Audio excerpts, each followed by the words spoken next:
If you really have a place in this house, show me one reason why your name should stay on it. My brother didn't raise his voice when he said it. He didn't need to. The room had already tilted in his direction. I mean it, he added, leaning back like he owned the air. Otherwise, pack your things. No one stopped him. Not my father. Not my mother. Not even the aunt who always told me to keep the peace. That was the moment I understood something had already been decided long before I walked into that dining room. My name is Alara Quinn. I was 27 that fall, old enough to recognize when a family stops asking and starts replacing. The table smelled like roasted chicken and lemon polish. I had set it myself. Every plate, every glass, every candle placed exactly where it always went, except mine. Sit there, my mother said lightly, sliding my plate 2 seats down. Rowan needs the space. Rowan, my younger brother. He walked in late, smiling like this was a showing and he was the buyer. His eyes moved slowly across the room, measuring, claiming. Looks smaller than I remember, he said. My father laughed. You should see what we can open up upstairs. I looked at him. What do you mean, we? He didn't answer me.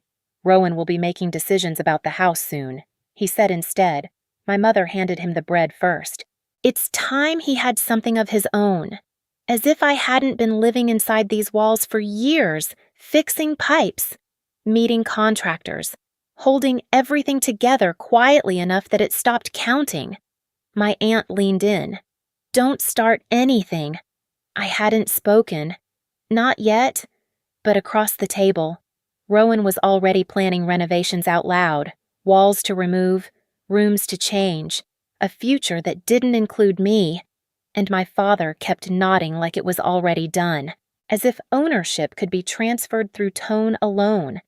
As heard on Revenge Pulse, this is a fictional story created for educational and inspirational purposes, not representing any real individual. My father didn't raise his voice. That made it final. He set his fork down with care, wiped his hands slowly, then looked straight at me, not angry, not conflicted, just decided. You have 24 hours, he said. Pack your things. For a second, the room didn't move. Then he added, like he was clarifying something obvious. Starting tomorrow, this house is Rowan's. No one reacted. That was the confirmation. My mother leaned in right after, her tone soft enough to pass as kindness. You're not a child anymore, she said. You can't stay here forever. Her hand rested lightly on Rowan's arm. He needs a place to build something real. Build something real. As if everything I had done here, every repair, every bill, every quiet fix had never counted as anything solid. I looked at Rowan once. Just once. Waiting for hesitation. Can I move my stuff in this weekend, he asked. Not even tomorrow. That was my answer. I turned back to my father, based on what his jaw tightened slightly. Not doubt annoyance. This is my house, he said. I decide what happens to it. No paperwork, no discussion. Just authority dressed as fact. Then he added, already closing the conversation. You don't need to worry about the keys anymore. I'll handle everything. My mother nodded. Take what's yours. Leave the rest. It's easier that way. Easier. The word landed too cleanly, like it had been practiced. You've been here long enough, she said quietly. Don't make this harder than it needs to be. My aunt's hand brushed my arm under the table. Let it go. We'll figure something out later. Later. There was always a later that never arrived. I didn't argue, because in that moment, I understood something colder than the deadline they had given me. This wasn't a decision they had just made. It was one they had been preparing me to accept for years. I closed my bedroom door and stood there longer than I should have. Not because I didn't know what to do, because I didn't know how to see the room anymore. The bed, the narrow desk, the crack on the wall I never fixed. Everything looked the same, but none of it felt like mine. Not anymore. I pulled out a suitcase, The zipper caught. I forced it open. That small resistance pulled something loose inside me. This wasn't new. When I was 10, my father stood in this doorway and said, "Your brother needs the bigger room. You understand." I always understood. I folded a sweater, dropped it in. Another memory. A birthday. My gift, wrapped plain. Rowan's bigger. Better. No one explained. No one had to. I kept packing. A broken lamp. His hand. My fault. Don't make it a big deal. My mother had said, he didn't mean it. He never meant it. And I was never meant to react. I went downstairs. The hallway felt different, like it was already learning how to forget me. I opened the cabinet where I kept the house files. Empty. Not messy. Cleared. Mom. She appeared, calm. "Where are the house documents?" "Your father moved them," she said. "Where you don't need to worry about that anymore." "Your things. Not the house." I closed the cabinet slowly. Now I could see it. This hadn't started tonight. They had been moving me out for years, out of decisions, out of keys, out of place. I opened my desk drawer. My grandfather's things were still there. A handkerchief, a small toolbox, a photo of us on the stairs. He remembers who takes care of him. He used to say. I used to believe that mattered. I opened the last drawer and froze. The folder with everything tied to this house gone. I packed the next morning like someone following orders she didn't believe in. Fold, stack, zip. My mother passed my door. Didn't stop. "Do it quickly. Your brother needs the space." Needs the space. My phone buzzed. "Rowan. Can I change the locks today?" "Easier before I move in." "Not tomorrow. Today." I stared at it, then turned the screen over. I kept packing. Clothes. Books. Then the things I couldn't replace, the quiet pieces my grandfather had left behind. When I needed boxes, there were none downstairs. Of course there weren't. So I went to the attic. The air was thick. Dust everywhere. Old furniture. Boxes untouched for years. No one came up here anymore. Not since he died. I wasn't looking for meaning. Just something to carry my life out in. I moved a chair, shifted a bin, cleared space. Then I saw it. A wooden chest in the corner. Not hidden. Just forgotten. The marking on the lid was faded, but I knew it. My grandfather's. I pulled it forward. The wood scraped softly. For a moment, I hesitated. Then I opened it. Inside, an envelope tied with string. Stamped documents. A folded letter. I picked up the first page, read the opening line, and everything stopped. The attic didn't feel real anymore. This wasn't something I had been pushed into. This was something kept from me, deliberately, carefully. I sat there, the paper shaking slightly in my hands. Because above every decision they had made without me, this had been waiting. And now it was mine. Because inside that chest, I hadn't found memories. I had found proof. I didn't rush. That was the first thing I noticed. Most people would have run downstairs, thrown the papers on the table, demanded answers. I stayed where I was on the attic floor, dust on my hands, the chest open like it had been waiting longer than I had. I read everything slowly, page by page. The will wasn't partial, not a draft, official, signed, stamped, my grandfather's name at the top, and mine clear, undeniable as the sole owner of the house. No shared rights, no conditions, no space for interpretation, just a clean transfer. I read it again. Then once more. The words didn't change. Under it was a letter, not legal, just his handwriting. He didn't talk about rules. He wrote about me. Who stayed. Who fixed things. Who treated the house like it mattered. A home remembers who keeps it standing. I stopped there, because this wasn't just ownership. It was recognition. And suddenly, everything shifted. All those years of stepping aside, it hadn't been small. It had been erased. Either they never knew or they knew and chose silence. I took photos of every page. Careful. Complete. Then I put everything back. Exactly as it was. No one called for me downstairs. Good. I stepped out of the attic quietly. I didn't confront them. Not yet.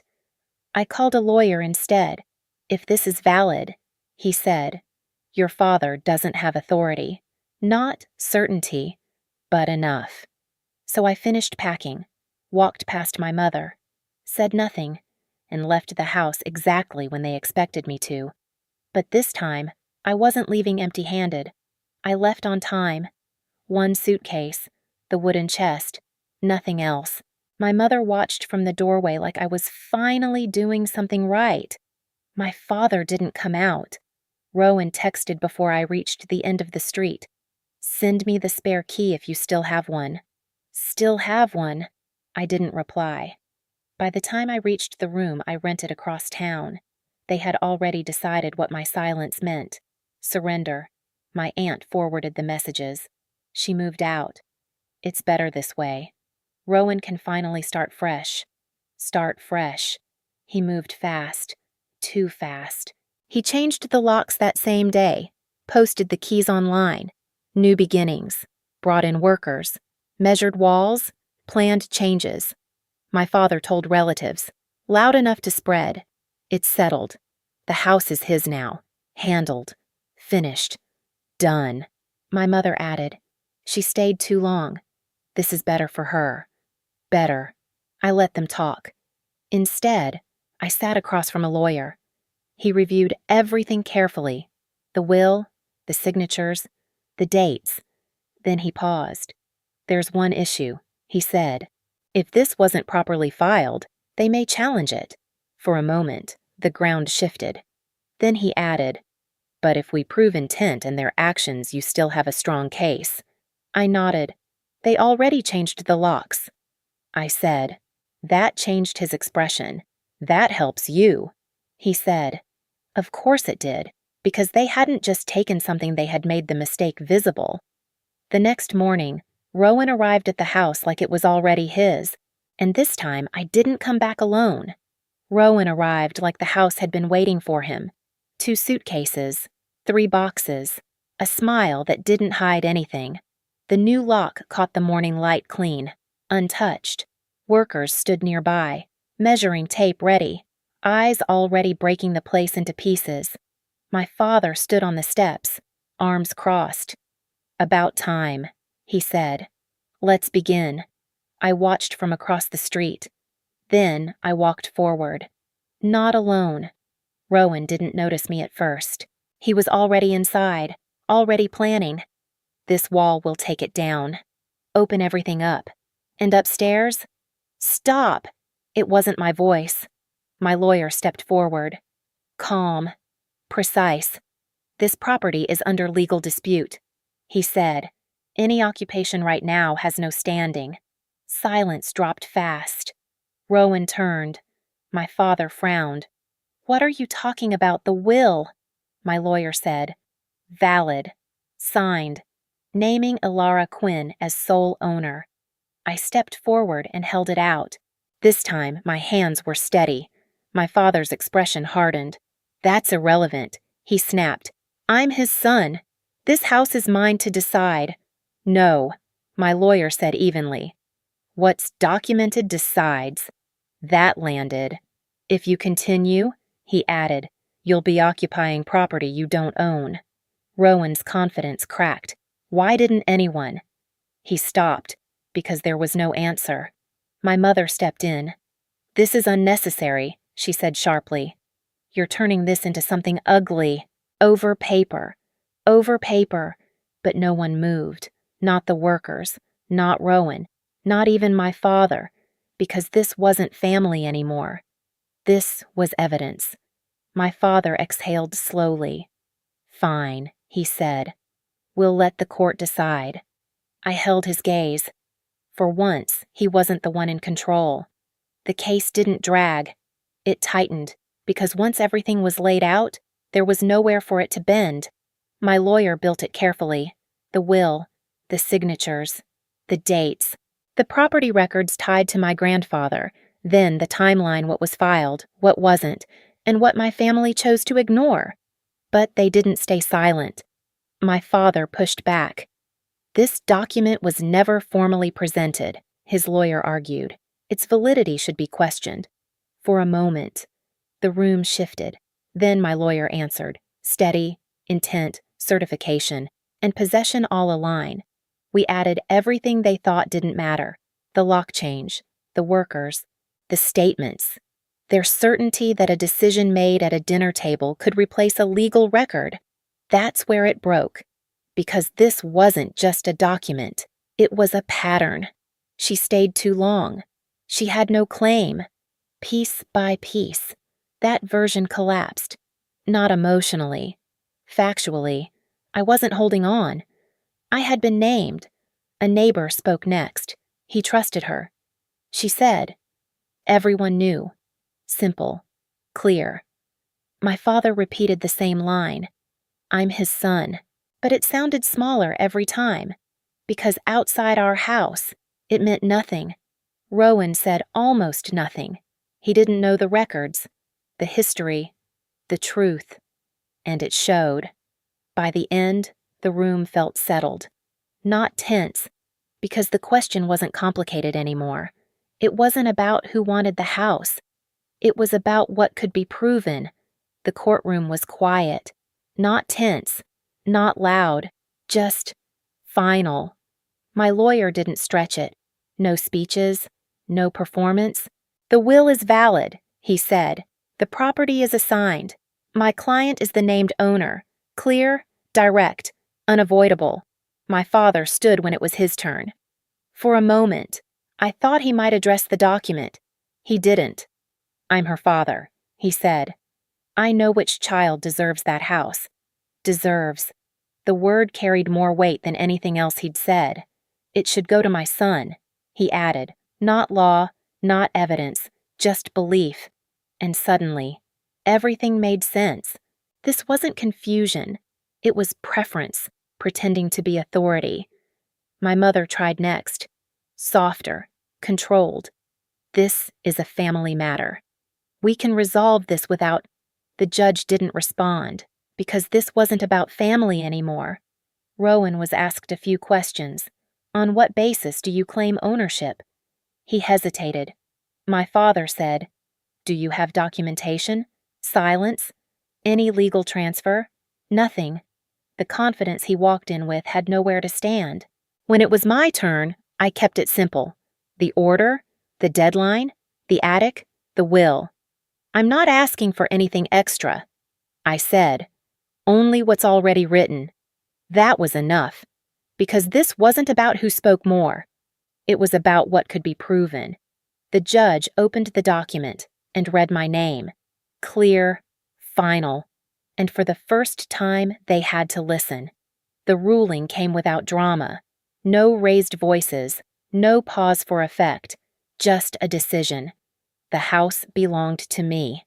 According to the will, everything else, every claim, every assumption collapsed beside it. The lock change, the early move, the certainty. All of it meant nothing now. Rowan said nothing when it ended. Didn't look at me, like something had been taken from him, not just to the house, but the version of himself that came with it. My father sat still, not angry, not loud, just quiet, because there was nothing left to enforce.